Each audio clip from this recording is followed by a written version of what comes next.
Marginal gains has become a really popular phrase in the world of cycling for the last 10 years or so, and one man who lives and breathes by the mantra is none other than Josh Poertner.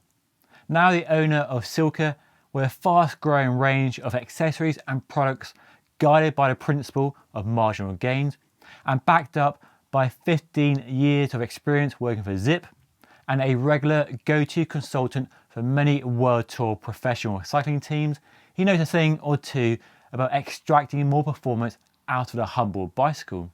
So in this video, we discuss many aspects of marginal gains, some of the cutting edge World Tour professional cycling developments from disc brakes to tubeless tyre inserts, how marginal gains impacts you and I regular non-racing cyclists. He shares some tips on marginal gains that don't cost a fortune and some that are actually free. Go faster for free? Yes please, I'm all over that. And I picked his brains on future tech developments as well. But I started off by asking him what marginal gains actually means. Yeah, so marginal gains is the theory of, what if you could take, say, 1% or make something 1% better in every aspect, right? So you're tweaking at the margins in the direction of improvement. And so it's an economic theory. It's been used, most famously Dave Brailsford at British Cycling and Team Sky, now Ineos. But it's taught in business classes and business schools. But the idea is, if you've got 100 components on a bicycle and you make each of them 1% better, that you can find some real improvement. And if you could make certain systems, you could maybe make 1% better, every month or every quarter or every year. Like, how would that improvement stack up? And then in some systems, I think of like aviation and commercial aircraft, where the marginal gains methodology has been taken so far that, something like the Boeing 787 Dreamliner, was, I think, 10,000 hours of wind tunnel, and they found just under 1% drag reduction. So Wow.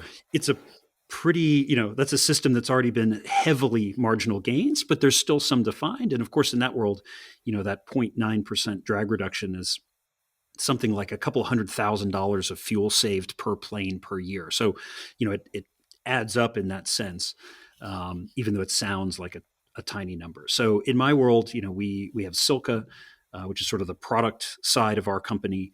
But the core company is called Aeromind, and we do consulting for bike brands, pro teams, pro athletes, triathletes, and so this marginal gains methodology is sort of my school of thought for running that consulting business that we do. Okay, so when it comes to developing products or working with pro teams, how easy are these marginal gains? Are they low hanging fruit or are they kind of difficult to obtain these days? It's getting harder, that's for sure, and Okay. it depends.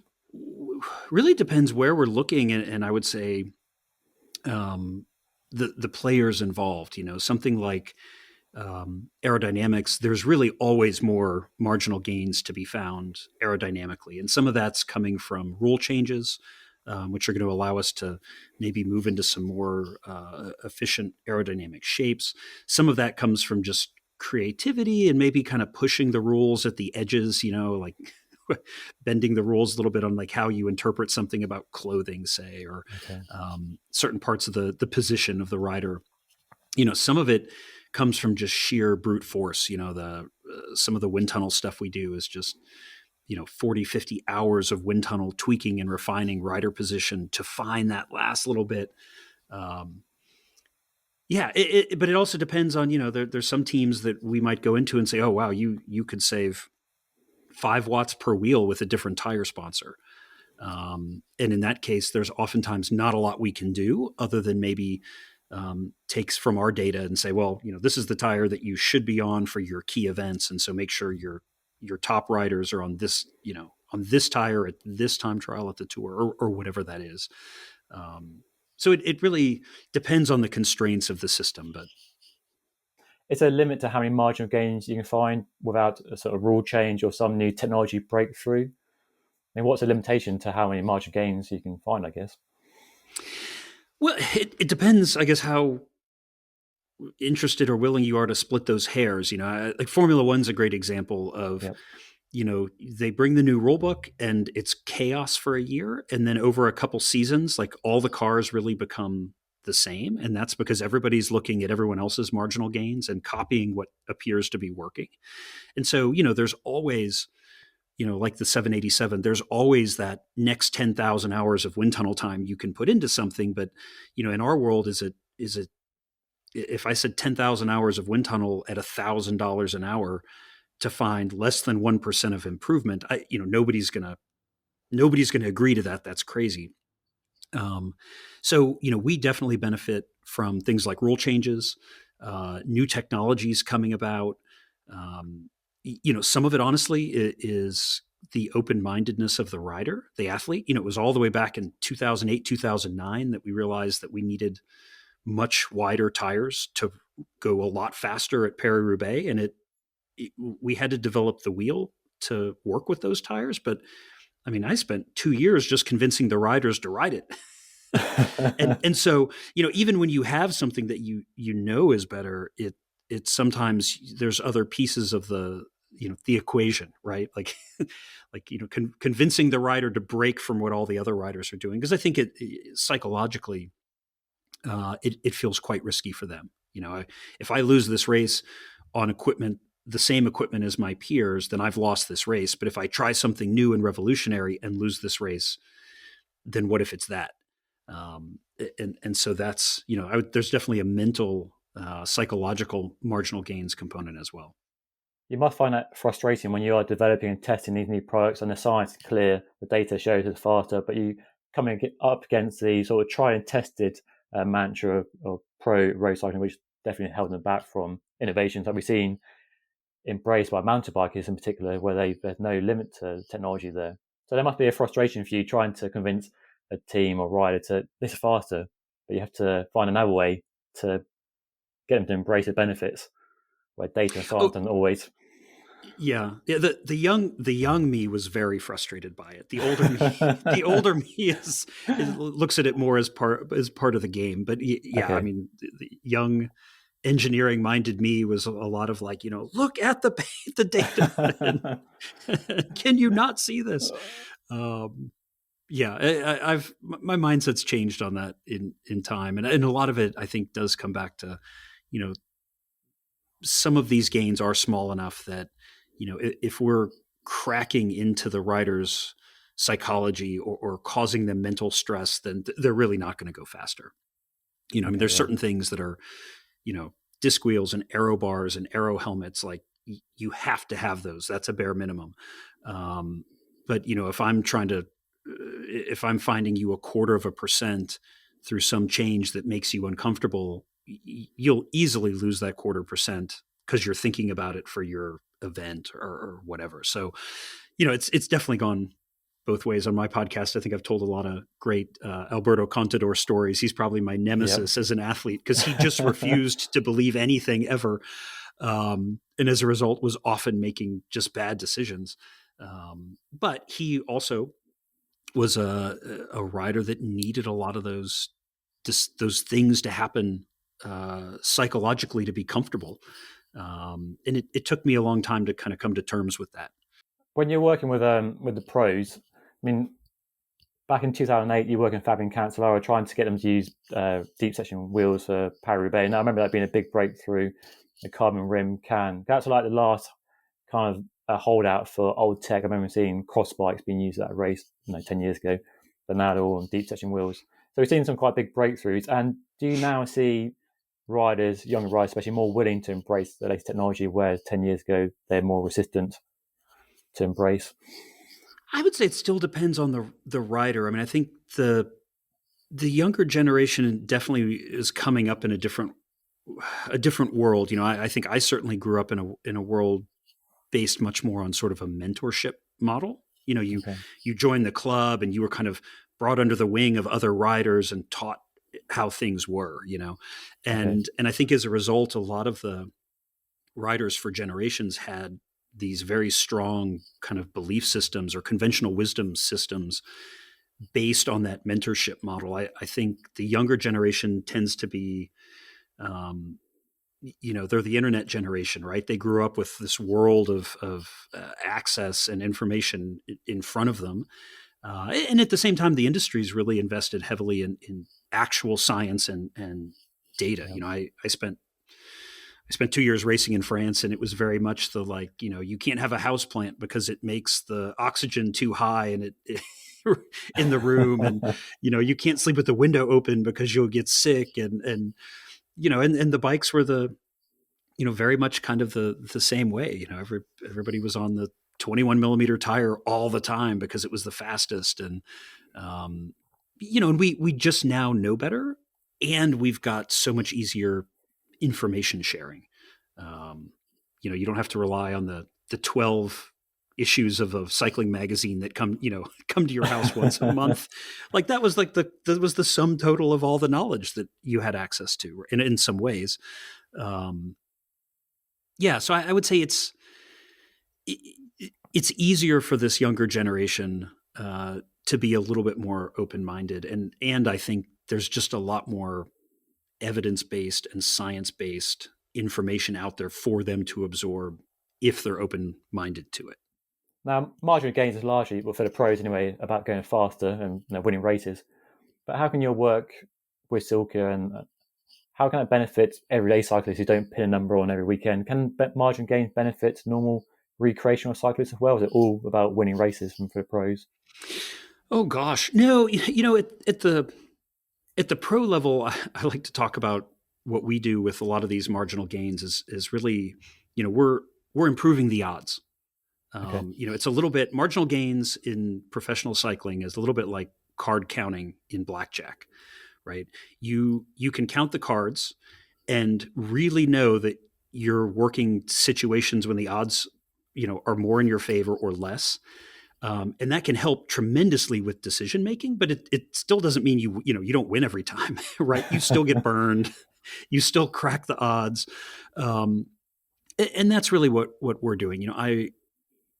We're not directly doing things that are quote unquote winning the race, but we are doing things that are reducing the calories burned up until the rider's launching the sprint on 400 or 500 fewer calories burned in that race because of tweaks that we've made, right? The riders able to go at that 1/10 of a kilometer per hour faster in their sprint because of this aero tweak that we've made, or things like that. A lot of the marginal gains I think we do too are also focused on kind of reducing potential failures, right? Reducing punctures. One of the awesome kind of secrets of tire pressure optimization is, when I grew up, tire pressure was a maximize situation, right? I would say, there's three types of problems to solve. There's maximize, minimize, and optimize. And, you wanted to maximize tire pressure and minimize weight. And now we realize that tire pressure isn't that type of problem at all. It's an optimization problem. But we also know that when the tire pressure is optimal, you're getting better load distribution in the tire, and you have better force distribution through the casing. So you're actually a little bit less likely to puncture for a given situation. But we also know that on these lower, faster pressures, you can pinch flat, right? And so we now have to make sure that we're optimizing the tire volume or the size to the rider weight and to the course roughness, that we're both minimizing the puncture likelihood while maximizing comfort and grip. And typically, if you hit it all just right, you can put together a package that will be the fastest package that's also very comfortable and less likely to puncture. And again, those are all at the edges. Or we're not going to eliminate punctures, but if we can tweak, make it 2, 3, 4% less likely, that in time will help, right? And I think that's where, looking at kind of my career history, a lot of this came from all the work that we did at CSC way back in the day with the team from Cervelo, and when I was at Zipp, and we really looked at CSC as very much like a Moneyball situation. If you're familiar with that book or the movie, It's about American baseball, so Yeah, I've seen the movie. I Yeah, think it's Brad Pitt. most, but we were with CSC. We had one of the lowest budget teams in the World Tour. But statistically, I mean, we won a UCI team championship one year, and one of the things that we were doing were very Moneyball related. We're going to put everybody on the most aero bike every day. We're going to do these really intricate rider position optimizations. We're going to look at things like, one of the big things I think of was like some of the flat tour stages. We would put the guys who were dropping back to the cars to fetch bottles. I mean, we were basically putting them on like time trial bikes without aero bars. Because when you look at it, like, oh, if you're going to drop back 6 times today for bottles, and then it's going to take you 1.5 kilometers to chase back on, that's like 6 small time trials in the course of a day. Like I need you to get back on faster, and I need you to do it at a lower energy expenditure. I mean, we were really looking at details of caloric burn and things like that. And again, it didn't like take that team and make them win all the races all of a sudden, but on the aggregate, the lower placed riders were placing higher, and the moderately placed riders were placed, if every rider on the team can place 2 or 3 positions higher in every race, multiplied out over a season, that's a big deal. Back to your question. So you can see I always like to talk a lot and go off on tangents, but for your average rider, and myself included in that, it's optimizing your tire pressure is going to improve handling. It's going to be more comfortable, and it's going to reduce the likelihood of flats.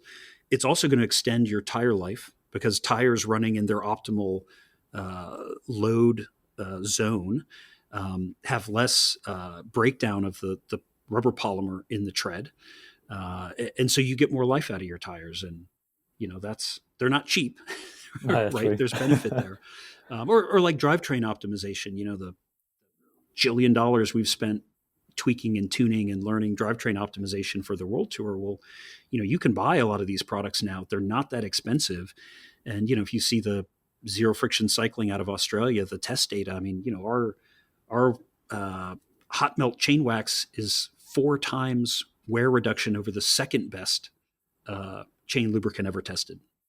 So, it's a watt faster, and that's cool if you're racing, but, especially right now when, a chain is really hard to find, right? And the prices are going up, making your chain last 4 times longer means that your cassettes and chain rings last 4 times long, right? That's a pretty healthy benefit. So, I like to think of coming at it from really all of those directions, and then some of the stuff that we do for pro racing is just ridiculous, and we would never recommend that or like make a Silca product out of that. But I would say, like, if you look at our product line as the Silca brand, I mean, a lot of those things have kind of come out of things that we did in the World Tour that myself or the employees here were like, oh yeah, I'd buy that, right? Or I'd recommend that to somebody, and then we go ahead and kind of typically we typically do like a 2-year sort of secrecy around a project, and then after that we'll publicly release whatever comes from that. So like the sealant that we just released, that was actually started as a project for a World Tour team, and here we are now selling it to everybody. Yeah, that's a good point to get into, because like for many years, normal riders have tried to emulate pros, and we've always looked at pros to kind of what they're riding, how they set their bikes up. But it's definitely been a flip in the last 10 years with disc brakes. And I think particularly wide tyres and low pressures is one area where amateurs have really embraced largely the benefits. But there are still some who don't believe wide tyres and low pressures are faster, but we know they are. I've done my own testing. But pros seem to be still quite old school when it comes to tyre pressure and wide tyres. So that's an interesting sort of kind of role reversal there, I think. Have you seen that as well, would you say? It's definitely at the team level, for sure. And, I'll say some of that really comes back to, one of the things that we probably do the most of in our business is computer modeling. And, the thing that really at the end of the day makes the pros different from the rest of us is that they're just faster, right? And that sounds like such a simple, such a simple thing, but you've got the aerodynamics in cycling are highly nonlinear, where most of the other things we're dealing with are relatively linear. And so, something like rolling resistance, it increases at a linear rate relative to your velocity. So that's all, our brains work linearly. It's easy for us to think about, well, drag increases at the cube of velocity. Drag increases at the square of velocity. Power to overcome the drag increases at the cube. So, if we graph those curves, you've got a straight line and you've got this very steep curved line. And the reality is that the pros are just spending much, much more time in that really steep, kind of ugly part of that drag to power curve. And so, I've been saying, and I still think this is probably true, I think pro wheel tire selection probably tops out around 30 millimeters, maybe 32. Yeah. And that's really being allowed by disc brakes. And it's going to take the rim manufacturers making sufficiently wide enough rims to control the airflow on those wider tires. You look at a product like the 3T has this Discus 4540 or 4045. I can't remember exactly what it's called, but it's a 40 millimeter wide rim. And you can put a 32 millimeter tire on it and still have that beautiful toroidal wing shape. But it's a pretty extreme rim. I mean, there's not a wheel in the Pro Tour that's anything like it because it's just way, way out there. But that, to me, that looks like the future. And when I try to start to draw the lines, it's like, ooh, by the time the tires go to 35, that wheel needs to be even wider. And now the forks and the frames are, I think that's probably our ceiling aerodynamically, right? For the rest of us, the aerodynamics are important, but not in the same way they are for the pro riders. And so, for you or me, go into that extra 2 millimeters wider on the tire to get that improved comfort or, maybe that reduced rolling resistance. If we're following our tire rolling resistance chart, it's probably worth more in savings than we're paying in aero penalties. But if you or I were going 27, 28 miles an hour all the time, it would be a different story. Okay. I think I actually used those 3T wheels on a Explorer Race Max gravel bike last year. Yeah. And I think they're wider, as wide as a mountain bike rim internally, aren't they? It's whopping width. So that example is quite a good one. Like, you've got the tire width and the rim width, but then the frame design, you almost need each item designed in unison rather than a tire designed separately. At the moment, it seems disjointed. Someone's making a tire, someone's making a rim, someone's making the frames, and they don't often meet in the middle in perfect harmony, do they? So it's sort of a disjointed way of developing. If you had like the F1 style rules every year, here's the brief of the bikes, you might have that opportunity to go down that route. But at the moment, it's kind of a few steps forward and a few back, and it's very slowly inching towards what a road bike. It's hard to imagine what a road bike might look like in 20 years, 30 years at this current pace of development we've seen in the last 10 years compared to the previous 100 years. Yeah. No, that's a great point. And I think, we're definitely moving in the direction of system development over component development. But we are also at a place where the back end of the business is really moving ever closer towards more specialization. So I think you're always going to have this push and pull. The Specialized and the Cannondales and the Treks of the world are moving ever more towards integrated system development. And yet at the same time, they're having to try to get those things made by ever more highly specialized factories, right? And so I think that's the natural, I guess, the natural state of things as it's settled out over the last, really not quite 20 years. Like that's relatively new. We certainly didn't have it before the mid 2000s, say. But the other thing that then does open up, I think, once you're a little bit like we see with the F1 rule changes, once you have people marching down their rigid system development roads, that's in some ways exciting new opportunity for, some random dude in a garage somewhere to just blow it all out of the water with something that's really wild and innovative, and different, because, he's, you hate to say, like, thinking outside the box, but there's no box to be in. Okay. Yeah. So things that gets exciting for me. And I just hope that the UCI stays kind of open enough and loose enough with the rules that the equipment can keep up in the way that we all want it to. I guess that's the ultimate barrier, isn't it? The UCI and their rule book and which way they decide bikes can develop in, and we're just waiting to see what they decide to do, really, aren't we? So Yeah, it's a shame, really, because the reality is companies are spending huge portions of their development dollars building these race bikes, right? Because that's such a primary marketing mode. And,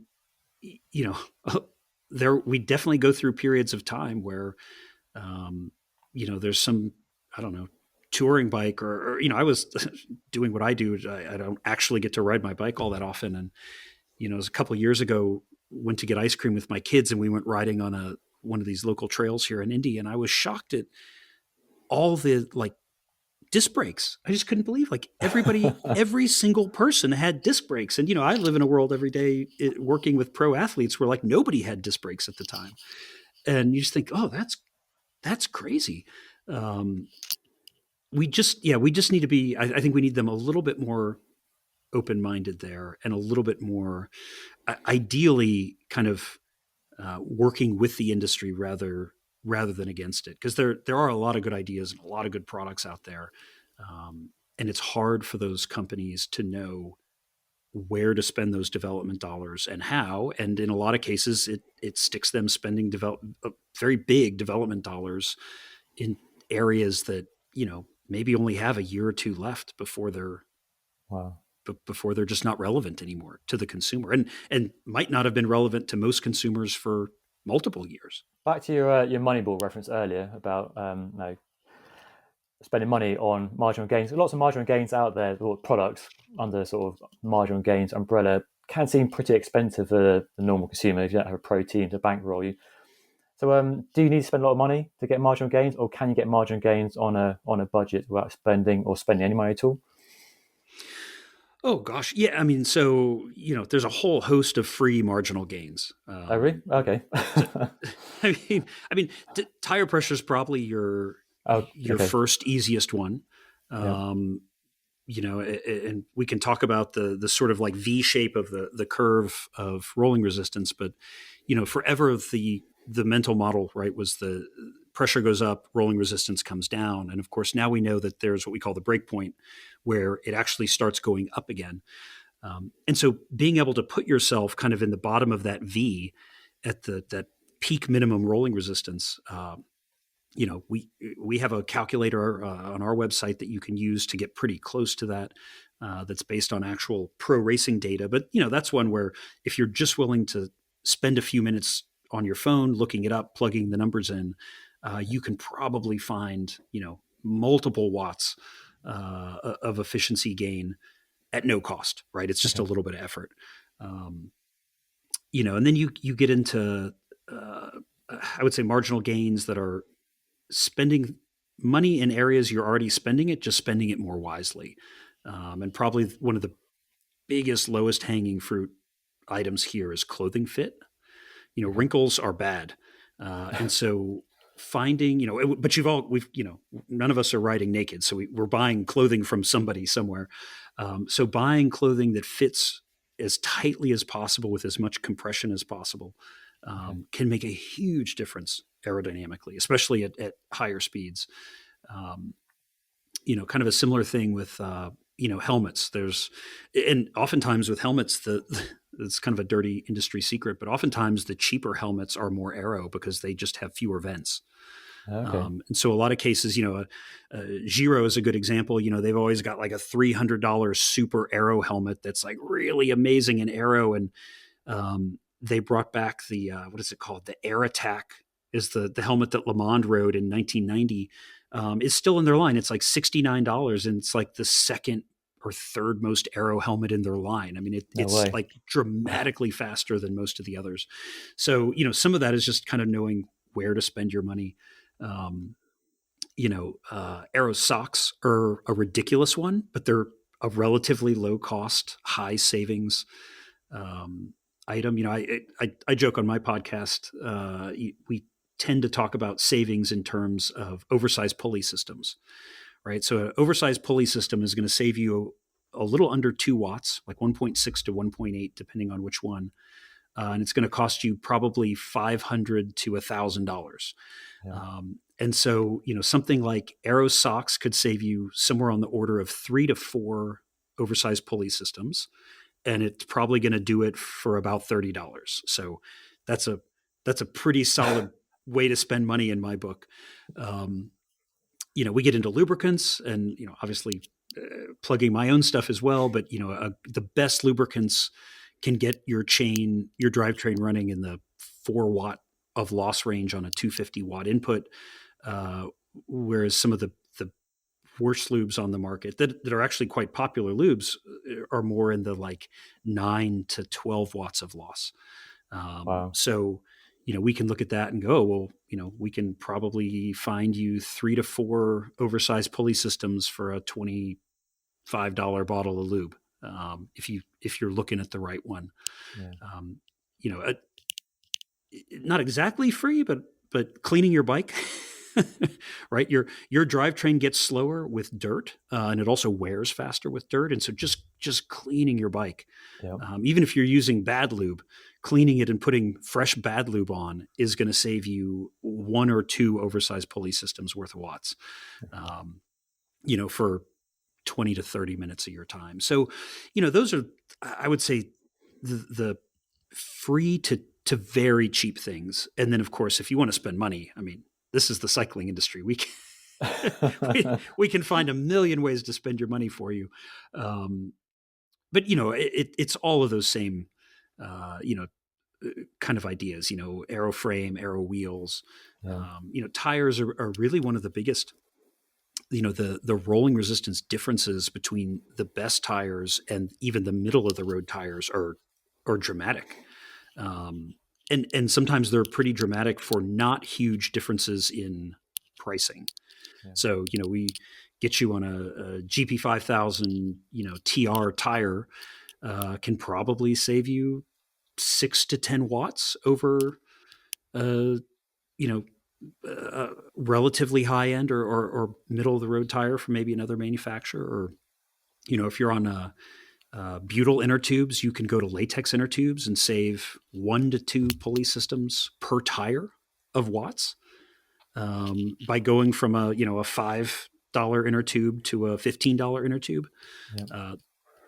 Those are significant, and in a lot of cases, more than the savings that you might be getting from,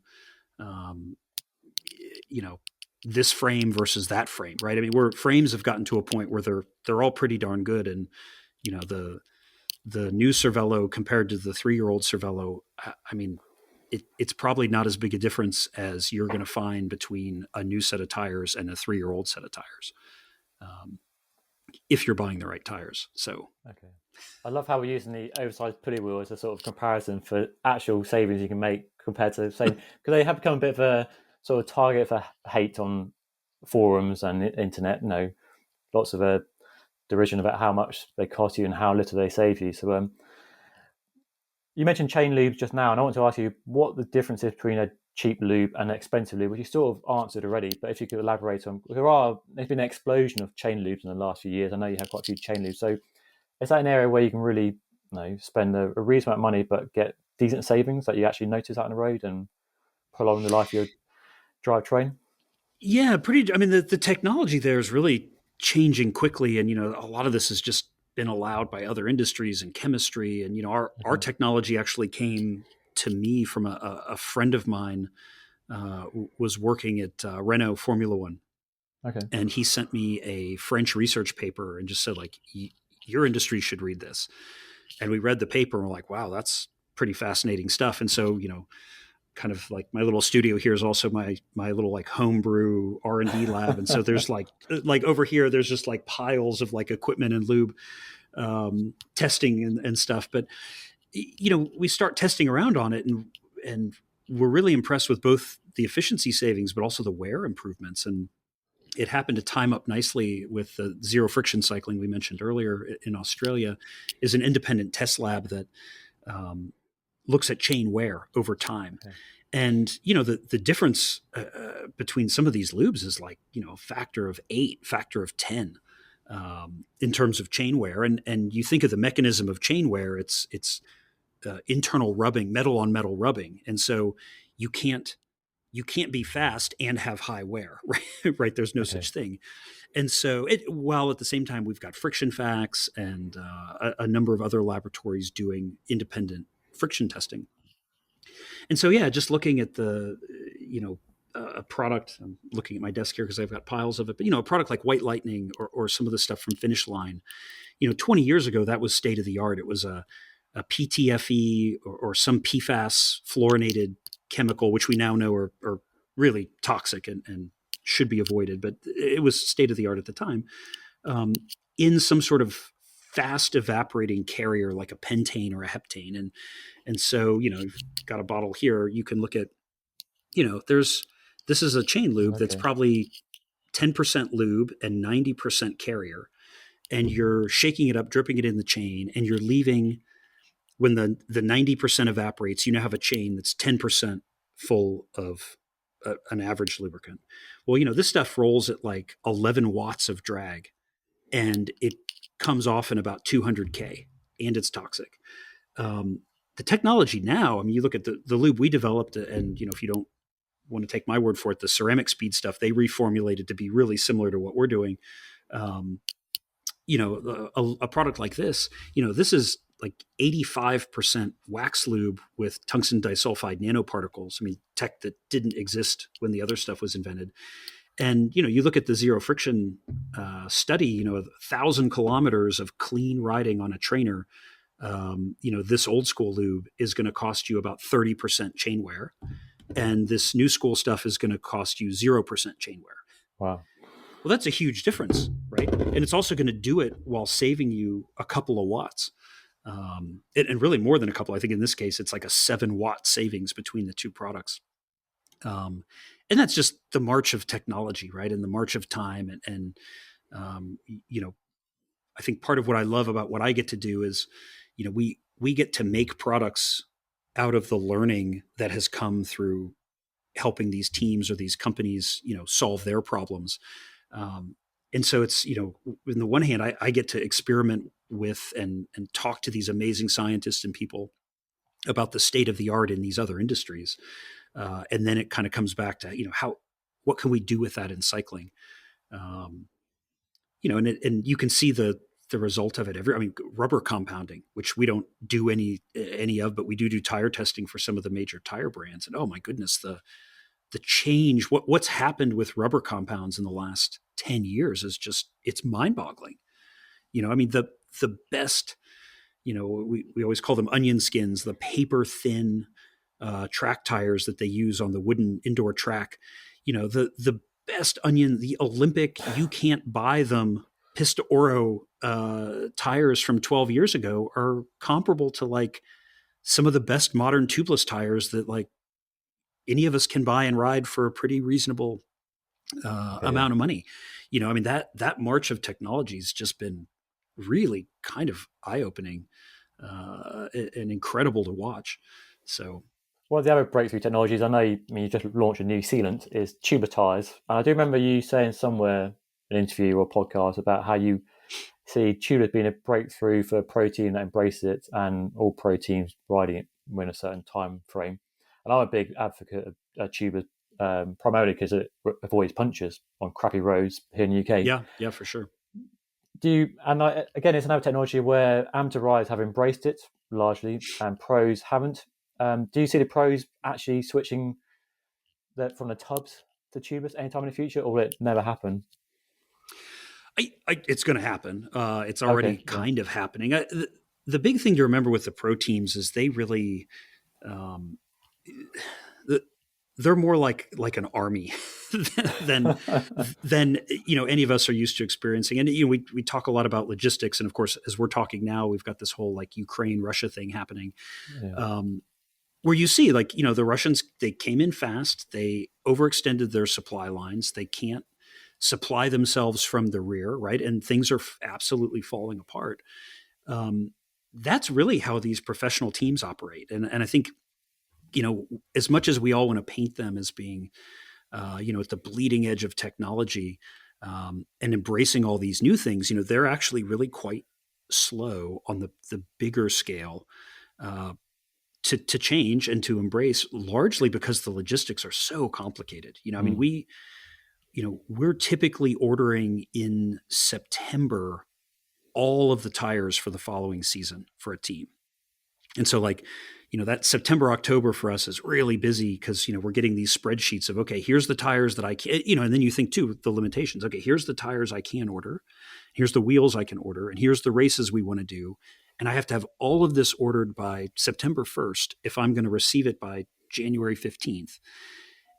And then you get into situations like, if we want to run 32 millimeter tires at Paris-Roubaix, we're going to have somewhere between 72 and 96 wheels at a Paris-Roubaix, right? Because you typically have 5 or 6 cars that get ahead of the race and wait on the cobbles for the riders, right? And so, you have to have all the riders' bikes, plus the spare bikes on the car, plus the spare wheels on the cars, plus the spare wheels that are in all of the other cars that run ahead. And so, you hit this point of, oh, well, we need to have the 96 tires that we're going to need to have glued or installed and the sealant or whatever. We need to have all of that ordered in September, right? So that it's landed by January. And then, sometime early March, some mechanic at the service course is going to tear, either have 96 new wheels to work with or tear tires off and start replacing them. I mean, the logistical challenges are mad. Wow, yeah. I mean, even down to, all the cars have to get to the same service course, say a week before the Flanders-Roubaix week, to get all of that equipment to then make it to the, because you're going to have 5 or 6 team cars at the event. And all that equipment is turned over.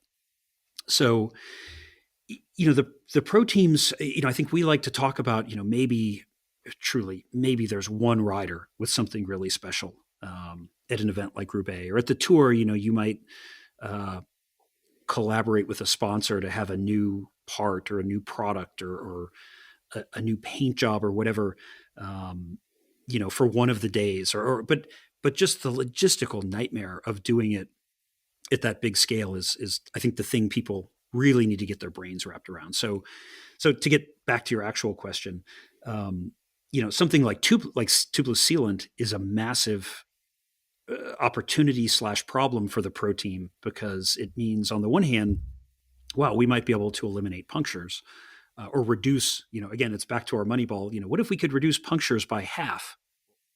That's a big deal. The flip side of that coin is, we've got 72 wheels in each of our team trailers. And how do we know how old the sealant is in that 4th wheel from the back in the top left corner, right? That hasn't been ridden in 3 weeks and, just came off of our other trailer from Spain, because it just gets out of hand really quickly for them. And so I think that's where, you really try to tighten down the scope of some of these projects. And I think it's really going to play into the hand or the favor of the foam insert technology, because the foam insert technology doesn't have an aging issue. And so if you can run foam insert in tubeless without sealant, that's probably the technology that wins the race to the finish line there. And I will say, with 2 of the teams we work with, we are using that technology, and we're using it almost exclusively without sealant. Though we are still using sealant for key riders on key events, just because. Do you still get the benefits of tubeless without a sealant though? Obviously, you don't have the latex plug in a hole, but you still get the benefits in terms of ride quality or roll resistance. Yeah. So the best modern foam inserts are actually they're closed cell foam, so they're shrinking up small under pressure. And so you can still get some of the rolling resistance advantages of these new tires. Okay. And then when you flat, they expand. And you can generally ride. I mean, last year we had two riders at Roubaix finish on foam inserts. Oh, wow, really? That otherwise would have flatted and needed wheels. So, like I said, for the truly key events, I'm still going to be putting sealant in the top riders' wheels. It's a whole different animal. Having one set of race wheels with sealant in it that we put a sticker on, sealant and the date. That's a whole lot more manageable for the team and the mechanics than trying to juggle hundreds of wheels with sealant of unknown time frame, right? That sort of a thing. So yeah, I think, we still, now, of course, when that's you and you are your top rider, it's a different story, right? I think, for me, I pick sealant every time. I put sealant in my commuter bike, because there's just real world benefits for it. But I also, you're probably like me, you're juggling a couple of bikes worth of work and effort and information that needs to be understood, and not 72 wheel sets plus 20 team bikes plus whatever else. I never really thought about a scale because I've got 6 bikes downstairs to choose, but I couldn't tell you how old the sealant is on each of them. I'm not organised enough to have a spreadsheet for the sealant status on each one. But yeah, like you say, you've got that many bikes and wheels. I can see why it's not, because we've seen most of the pro peloton switch to disc brakes, which probably now compared to tubeless, quite an easy change really, because you swap all the bikes out and wheels out. It hurts once, we do it once, but tubeless is an ongoing problem, isn't it? Like you could maintain that sealant, keep track of what's in what. So if you avoid using sealants, you get around that problem quite easy, don't you? I guess. Yeah, no, for sure. And we do still change tires for certain events, and as much as we love sealant, it really makes that process slower and dirtier. And so when it it takes extra time to do relatively simple things, that's a problem. And and I would say on top of that, pro mechanics are the opposite of the rest of us.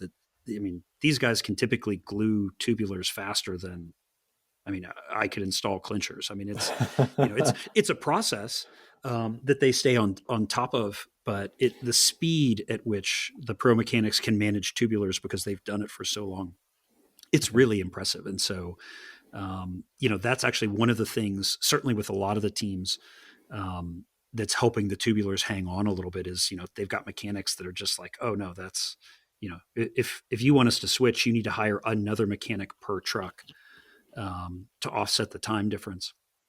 And then the final piece of that is, we still kind of interestingly, there's a number of teams, even some pretty high end teams, that just cannot hit that 6.8 weight limit.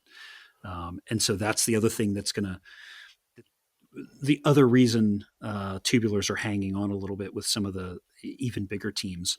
But there's not much life left in that project. The tubeless stuff, I can see the directionality just from looking at the R&D departments of the tire brands, right? Nobody's spending $1 developing tubulars. So the long-term directionality here is pretty clear. Tubeless is the future. Okay.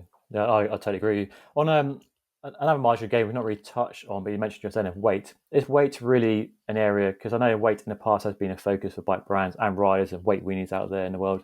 Is weight really something we should chase in the same way we're chasing kind of optimum tire pressure and chain loop, or is weight really a bit of a red herring in terms of speed and all-round performance? It's kind of both. I think weight is such a popular marginal gain to chase because it's so easy to measure. Yeah. It's like the early days of Zipp, that just drove me nuts. It's like everybody can pick up a wheel and feel that the one is lighter than the other, but you can't pick something up and be like, oh, it's so aerodynamic compared to the other one. You need really expensive equipment to give you that answer. And so I think weight's an easy one for that reason. It absolutely matters. Weight plays into the rolling resistance equation in a small way, but it's there. So, saving weight, your rolling resistance will come down. Certainly when you're climbing, weight's a big deal. But at the same time, it is definitely not nearly as big a deal as I think people over the years have made it into. Um, and we have these brilliant computer models that we can work out on these things. But certainly for like time trial or triathlon, I mean, even at courses like Challenge Roth or Ironman Wales, where you've got significant elevation change through the course, you just can never run the model and end up going with the lighter weight, less aero bike. I mean, these things are so aero dominated. So weight really becomes, are you is it a mountaintop finish of a stage, right? Like that's when you're going to optimize for weight.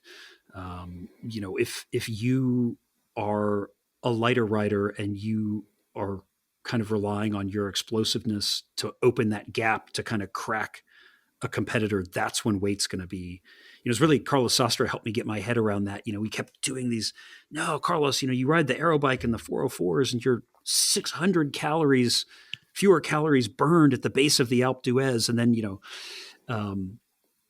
to try to get him in that. And he's looking at me going, yeah, but what I need is when it goes to 21% and I put my attack in, the difference between, a 4-meter gap and a 5-meter gap is like the difference between somebody catching back on and you breaking them, right? You crushing their soul.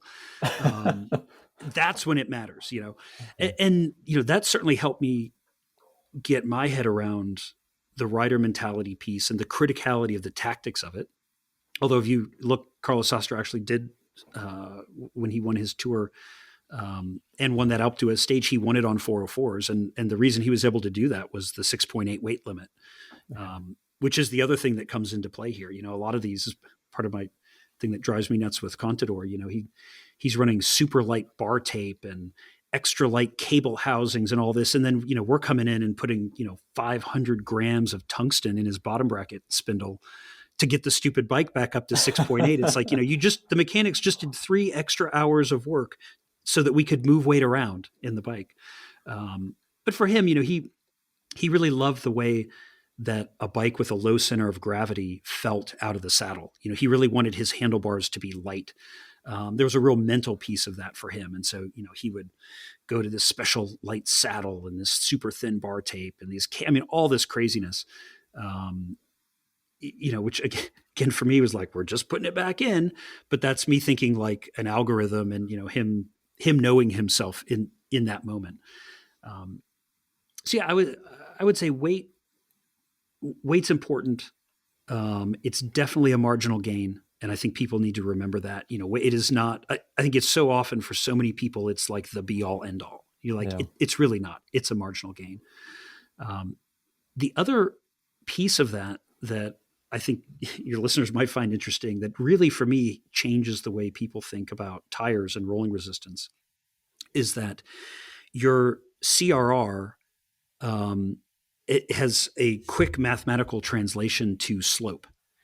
Okay. And so we can actually take the CRR between tires and equate it to climbing. And so a simple way to look at it is the example I always use, a GP5000 TR versus a Continental Gator Skin are equivalent to, something like 0.5% of slope change.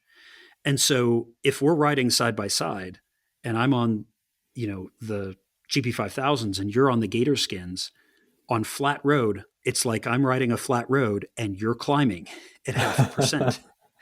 And I think it's that type of thinking that makes people realize like, oh, wow. Cause that rolling resistance thing, if you're climbing, it's adding, if you're on a flat road, it's adding 0.5%, but if you're climbing at 10%, it's adding 0.5%. Those are real numbers. There's real energy consumption. I mean, that's significantly slowing you down. And so I think that's another, for me, fun way to kind of play through the math where you go, how important you think weight is. And we use this with our pro athletes all the time. Well, here's how that works out. And this tire thing, it's exactly the same, and so we can easily equate, a weight savings to a rolling resistance savings for a given grade. And it's interesting stuff. We can put it up in the video, but Robert Chung has this great graph of CR. He says, was it weight weenies should be CRR weenies? And, I think the crossing point of equivalency is, like a kilogram or something.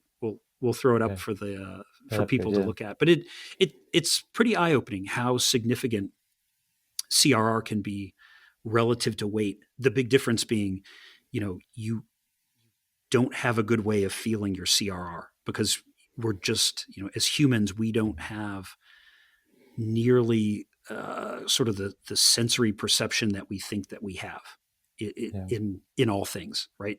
We can all pick something up and go, oh, that's lighter. But when it comes to sensing speed, we're terrible at it, right? Sensing even tire efficiency, it's 5-6 psi tire pressure change can be the difference between a steel bike and a carbon bike in terms of ride quality.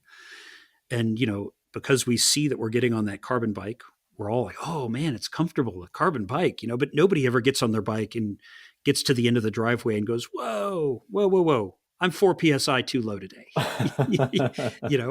And we've tested this. I mean, you probably have to go 12-ish psi, 13, roughly 1 bar tire change before the rider notices that the pressure's changed.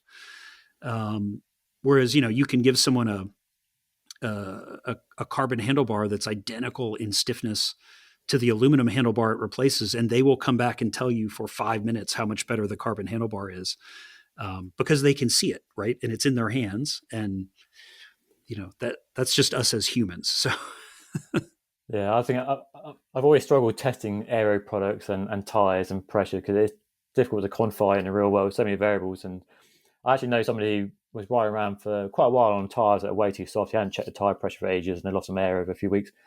And he's like, this bike feels good. And then we checked the tire pressure, and some 20 psi lower than you normally run.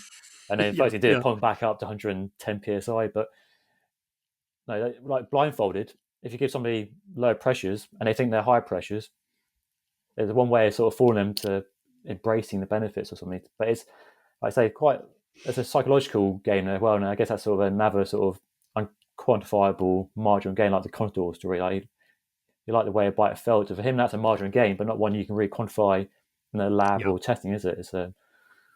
It's hard, feeling. Yeah, with our pro athletes, we've really moved to doing as much field testing as possible, and we use the Chung method or the virtual elevation testing method, and I think it certainly helps the rider feel as if it's a more realistic test, than the wind tunnel. And even then, at Contador, back to trying to get him to ride the 808 versus the 3-spoke, and trying to get him to ride 303s for that cobbled tour stage. God, this is years ago now. But even with him, we did these. He would do these out and backs, and we've got it like live in the data through the SRM. And I would point at the data, and it's like a step function in speed difference. And he would come in, just with his great voice and accent, going, see, can you see? Clearly faster. Like, no, clearly slower. Like, here's the data, clearly slower. I do not believe, he would shake his finger. I know what I feel. And one of the good ones there that we picked up on quickly is he loved the sound that 3-spoke made, right? And he really associated that thwop, thwop, thwop sound with speed. Yeah. And, we'd get this thing set up, and he's out and back on this course, and, oh yeah, you see, that's so much faster. I can feel it. I'm like going, dude, you're 0.2K an hour slower on that wheel than, the other wheel. And he just, he just wouldn't believe the science on that. Whereas, with Cervelo Test Team, we did a lot of really interesting stuff on blinded rider study, and trying, because, that team was based largely on feedback from the riders about the equipment. And it was a really exciting, one of the most fun teams I've ever been with. I would say the modern EF is the closest thing to that. I mean, the way they're running the program at EF right now is just amazing. Yeah. And very open-minded and embracing of technology. But before that, there was Cervelo Test Team. And, you would get feedback from the riders, on certain things. Oh, these wheels were, I could feel the way they absorbed the high frequency vibrations and cornering and, gave me additional confidence. You would just get these like ridiculous, like, magazine test reviews back from the riders. And so we had the thought of like, well, what if we blindfold them and not tell them what they're on? And then we change stuff up. And so, we Cervelo made some frames that were like a factor of 2 difference in stiffness, but looked the same, right? So it's like wow. 2 R3 frames, but I mean, one was a noodle and one was super stiff. And we did the same with wheels, and we would put the riders on it, not tell them what they were on. And, we had that sweat guard thing from the indoor trainer. So it was kind of hard for them to really see what they were riding. And man, suddenly the feedback was like, well, this may have been better than option A, but it also may have felt heavier when I did, and it would be all this like conflicting, contradictory stuff and all of this sort of, I don't know, like it just becomes very vague, and that's where it really hit me like, oh, you guys are like the rest of us, right? I mean, you have this amazing, you do this for a living, but we're just not as sensitive as we think that we are. To a lot of the stuff that we want to be, it's cool to be the guy that can tell that your tires are 2 PSI under pressure, right? Like that's exciting to people. Like I want to be that guy. And, and the reality is I've tried it blind and like, nobody's that guy. I mean, no, we definitely have athletes who are sensitive to positional things, like a 2 millimeter, or the other one you see a lot of are the changes in chamois thickness. Okay.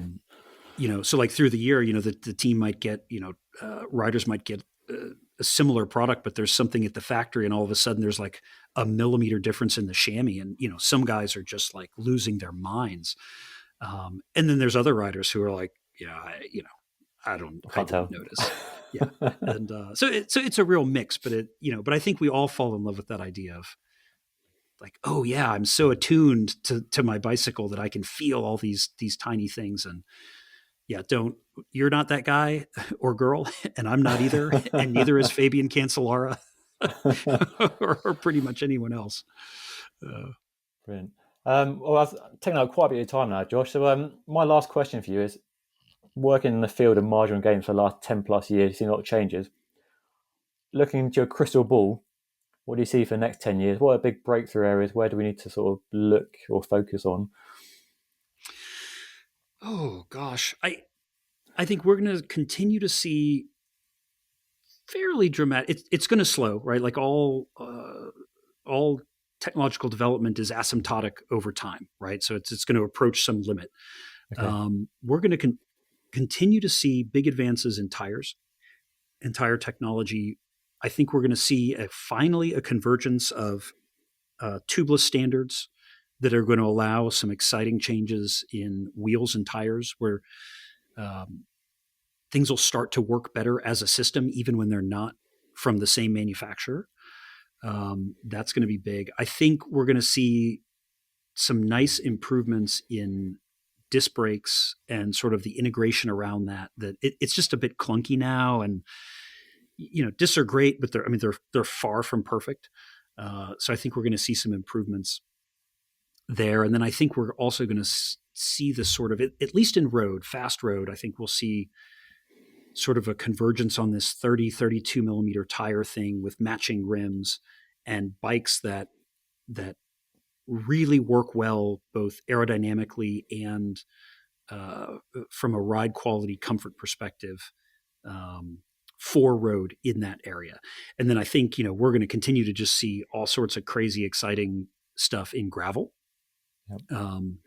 I think we still have, gravel's really still kind of in its infancy. And so I think you're going to see faster gains to crazier concepts there than you see in road. But it feels to me a lot like some of this weird mountain geometry stuff is going to start finding more and more of its way into gravel as we get our heads wrapped around that a little bit better. I think the evil Chamois Hagar concept, which is just so far out there and is totally displeasing to my eye.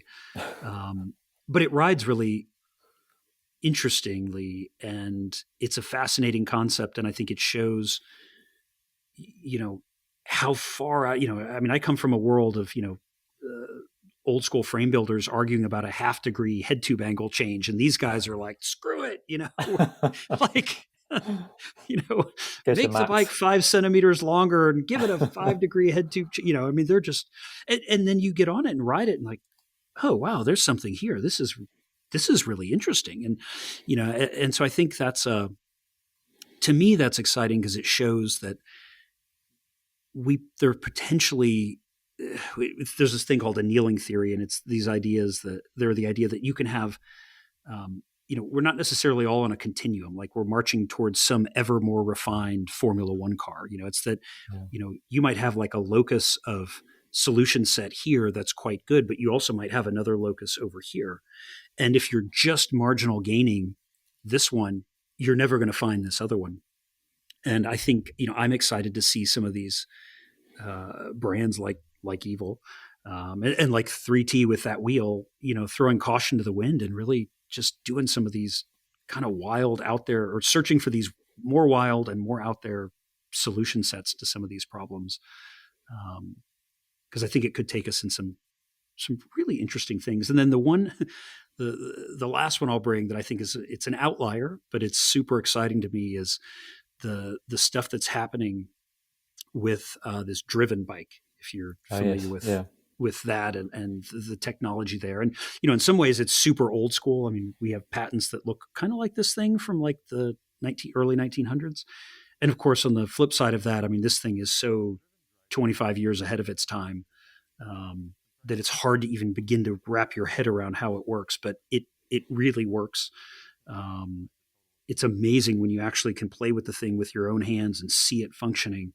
And I think that could, if they do it right, that could change everything going forward. So, do you think that's really a possibility? It's not so far fetched that it could actually transform the bicycle. It's hard to say. I will say they're full disclosure. They're really good friends of mine, and I've probably know more than I should about the project for a number of years, and it's exciting. I mean, it's a big ask, right? I mean, they are taking on a monumental task, and it's certainly when you're trying to change something in that big a way, it's probably a pretty low probability that becomes, the future state of cycling. But they have taken that thing to, I mean, they have rideable prototypes that work, and they're amazing. And that's super exciting for me because it's just so different, and it's, it's the opposite of the marginal gain. That's we're going to blow this whole thing up and start from scratch. And, I don't know whether that's going to actually become the future or not, but I think the learnings, the inspiration, right? I mean, there's a whole, if you'd have brought that to me 5 years ago when they first started working on it, I said, you're crazy, man. I wouldn't even bother with that. That'll never work.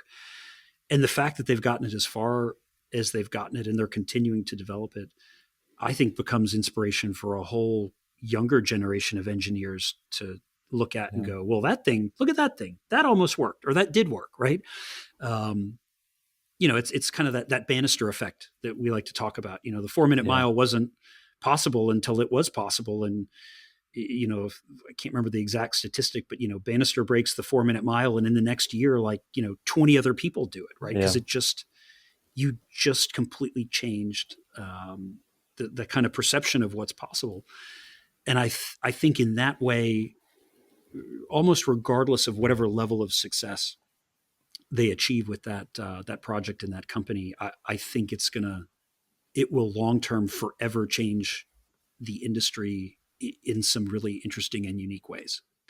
Brilliant. Well, thanks for your time, Josh. Pleasure. Nice to no, thank you. It's a pleasure. Enjoyed it. Peek inside your brain and your mind and what you're working on and stuff. So I'll keep an eye on Silca products. I'm sure you've got loads more in the pipeline that you can't talk about now, but we're hoping. Always something. Always something fun coming. So brilliant. Cool. Well, thank you so much. Hey, thank you. Cheers, mate. So there we are then.